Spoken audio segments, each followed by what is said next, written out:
Thanks, Pamela. So now, as Easter approaches, traffic volumes are also anticipated to increase as travellers make their journeys to and from their various destinations. The Transport Minister, Sindisiwe Chikunga, has launched the 2024 Easter Road Safety Campaign with the aim to clamp down on abuse on our roads. Now, the road fatalities, as I said earlier, actually cost the South African economy around 200 billion rand annually, and that's according to stats that were released by the Road Traffic Management Corporation. And also releasing the 2023-2024 festive season road traffic stats, Minister Chikunga said that the annual road fatalities have actually been continuously declining since 2018 until 2022. Now, the number of annual road deaths in the 5-year period have decreased from 12,921 to 12,436. Transport Minister Sindisiwe Chikunga joins us now virtually for a talk around the Easter Road Safety Campaign. Minister, thanks for your time. Welcome to Morning Live. Thank you for having us, Sakina, and good morning to South Africans. Now, Minister, traditionally during the Easter period, there is a notable surge in road traffic volumes, but also road fatalities. And let's just talk about some of the primary conditions or issues that are attributed to these heightened traffic volumes and, of course, the accidents that we see on our roads. Thank you very much. I do want to wish all South Africans a happy, safe and secured Easter weekend, particularly the Christians who will be worshipping during this time and going to worshipping areas. So indeed, it happens that during this time, many people travel from their places of work, from their residential areas to where they will be gathering for church purposes, for holidaying, also traveling to be with their families.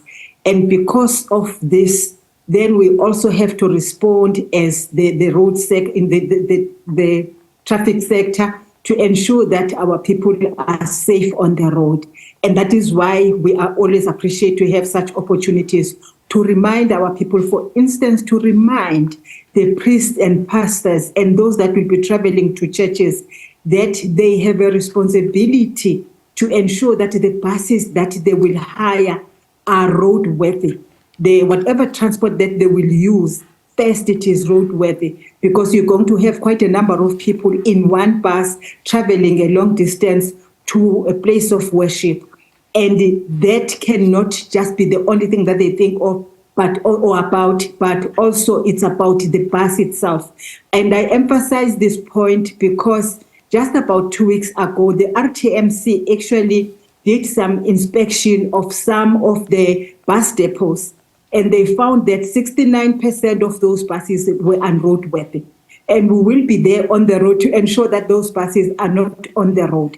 But we therefore say to those that will be hiring buses, also you have a responsibility not only to board a bus, but also to ensure that the bus is roadworthy, the taxi is roadworthy. We had an engagement with the taxi industry as well and requested that they ensure, because definitely they will be very busy during this weekend, but to ensure that whatever the taxi that they will be using is also roadworthy. But also the drivers as well must have had time to relax so that they are fit and proper for them to can actually drive people that will be traveling long distances. For buses, we say it cannot just be one driver. At least they must have 2 drivers so that they are able to relieve one another for long distances as well. We therefore will be on the road, Sakina, to ensure that we are visible as traffic officers. We also will be around the residential areas, particularly during the 2 days, that is Friday, Saturday, and Sunday, because our statistics tells us that after people have traveled long distances, when they arrive, then of course they become again victims of road accidents now as pedestrians in our towns, in residential areas, and so on and so forth. 43% of people that died during the previous Easter weekend they were pedestrians. So if we have it right there again, we can reduce the fatalities during this Easter weekend. And what that points to, of course, Minister, is one of the other factors that has proven to be quite difficult to deal with, which is, of course, human behavior. So, again, how do we go about changing that? Do you find that some of the initiatives that you've come up with have actually borne fruit in this regard? I think they are. If you look at the very fact that at some stage we're at 15,000 people dying per year, at 14,000 people dying per year, we are around, as you indicated, at 12,436. Of course, that is a very high base, but that happens whilst the vehicle population is increasing, whilst the driver population is increasing. So we do think that there is some impact that it is doing. But can we do better as a country? Definitely we can. Because it's just issues such as reckless driving, where a person will overtake on a barrier line, not seeing what is going to happen, then they overtake. That a person will drink, actually drink, and they get into the car, you drive, and you speed in the residential area. I've seen these things, people just speeding in the residential area. You get surprised and called to say, but how is it possible that somebody is driving at this speed when there are children playing as well? And that can actually lead to the death of a person. Then, of course, that becomes a number to say so many people have died. We think there is some impact that it is doing, but can we do better? Definitely we can do better as South Africans. We can do better as pedestrians in towns, so that we cross the road where it is marked for that, where there are robots. You see people crossing the road when the robot is red, and then they knock down by cars. Then they become like it's just unlucky. It's just. It happened like it shouldn't have happened. But they're crossing a red robot and they should not. And everyone in South Africa knows that you cannot cross a red robot. You cannot jaywalk in between the vehicles because somebody, you don't know as to who is driving the other car. You're putting your life in danger. But and then, of course, like we have said, we will be there as we did during the festive season. For once we saw traffic officers in the residential areas. Of course, we do this with the limited resources that we have in terms of the human capital, but we think it does make some impact and a positive one as well. But our message, Sakina, it goes to all road users to say you are also responsible for your safety first, but the safety of others. And if we can have it right as South Africa in just changing our attitude and know that we share our roads, sometimes in rural areas, sometimes even in urban areas, we share our roads with even animals, which should not happen. But it is a fact that it does happen. And that is why you cannot, therefore, not take into account all those issues when you drive. The issue of weather, for instance, the issue of other prevailing circumstances, they've got to be taken care of. That the speed limit says 120 kilometers per hour, but when it is raining or it is misty, you cannot therefore say, but it's 120 kilometers. You have got to take into account the prevailing circumstances and reduce the speed. And we have agreed as the sector that we aim to reduce accidents and fatalities during this festive season by at least 50%. The fear I have when I say that, Sakina, is that who is then this other, whatever said, 85% that must die? Who? Because none of us will want to have any family member or even myself dying on the road. And if we were to take into account that none of us wants to die, and for that to be a fact, then, of course, we're going to abide by the rules of the road. Then we can save many lives. If there must be an accident, it will be because we are human beings. We can err, we can make mistakes, and therefore accidents can happen. But for now, it's not about erring. It's about somebody who drinks alcohol, knowing that there is a car that he must drive or she must drive. And I must emphasize the point of he, because the majority will be males, young males for that matter, and who are in the main breadwinners.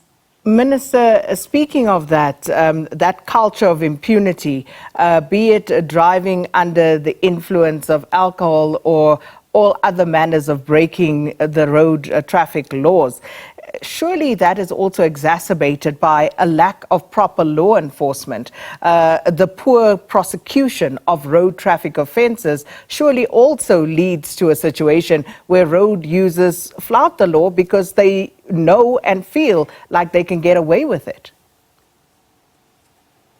And that is why we'll be introducing ARDO, so that we assist our courts, because they also tell us that they've got a lot of documents that they've got to deal with and cases that they've got to deal with. And that is why we therefore are ensuring that we will be rolling out a ARDO, so that we can actually will deal with that impunity. But also, Sakina, even if we had all the numbers of traffic officers, we would still not have a traffic officer in a space of 1 kilometer or 5 kilometers and so on and so forth. And that is why in South Africa, in order for you to obtain a driving license, you have to undergo some training. You have to go and write an examination. And that examination, you must pass it at 100%. So that you know everything about the rules of the road. We don't just do this for the sake of doing it. We're doing it so that anyone who gets into the car as a driver, we are assured of the fact that they know the rules of the road, they know the signs of the road, they know everything about the road. And then you go out to be trained as a driver, and you get tested by somebody who is trained to do that. Only then that you can obtain your driving license if you have done things correctly, and all of them correctly. And that is how extensive the training in South Africa is. And I'm not talking about the corruption that happens, that gets accompanied with that. But under normal circumstances and ideal situation, that is what is done. Now, but we see a lot of that, Minister, on the roads. You yourself, I'm sure any one of us can, on a daily basis, point out where you say to yourself, surely this person doesn't know what they're doing. Surely this person must have bought their driver's license. And that element of corruption is very real. And these are issues that are brought to bear on our roads on a daily basis. No, that's true. I can't deny that, Sakina, because our survey tells us that if you ask any South African to say, have you bribed a person? They will always say yes, and the traffic officer. So this is true. It's not something that the Tamsak about. It's not based on what we hear people say, but it is based on data that is available. And that is why we can't deny it. But it takes two to tango. If South Africans are ready to bribe, then we have a problem.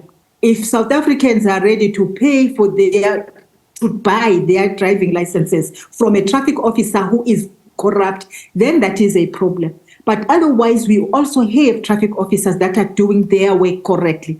It is also true that you can actually tell as you drive but this person doesn't know what he is doing, cannot drive. And most often than not, you find that somebody buys a driving license today, not being able to drive, but they are on the road and they are driving long distances.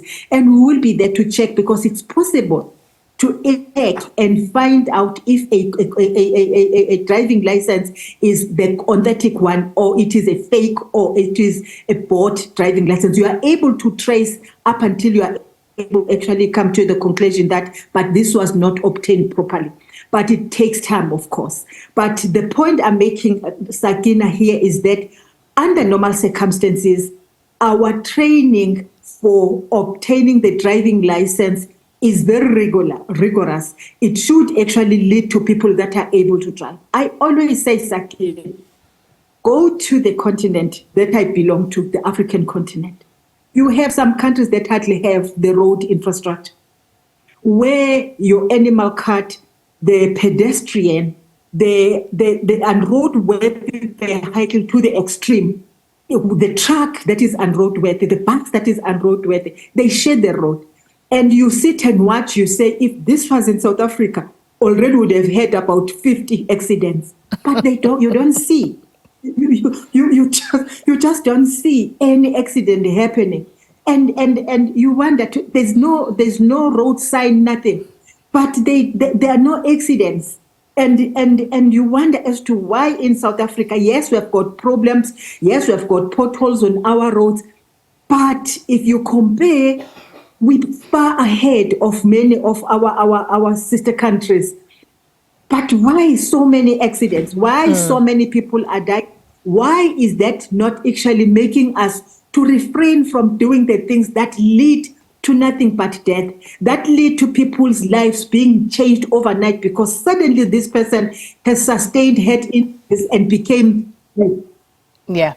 Minister, I couldn't agree with you more. Something needs to be done, but we also need to take personal responsibility for our own safety and that of our fellow road users. But that's where we have to leave it for this morning. Thank you so much, Minister Sindisiwe Chikunga, the Minister of Transport, speaking about the 2024 Easter Road Safety Campaign. And as the Minister says, you know, it's up to us individually. We've got to change our behavior as road users to also make sure that we bring down those fatalities.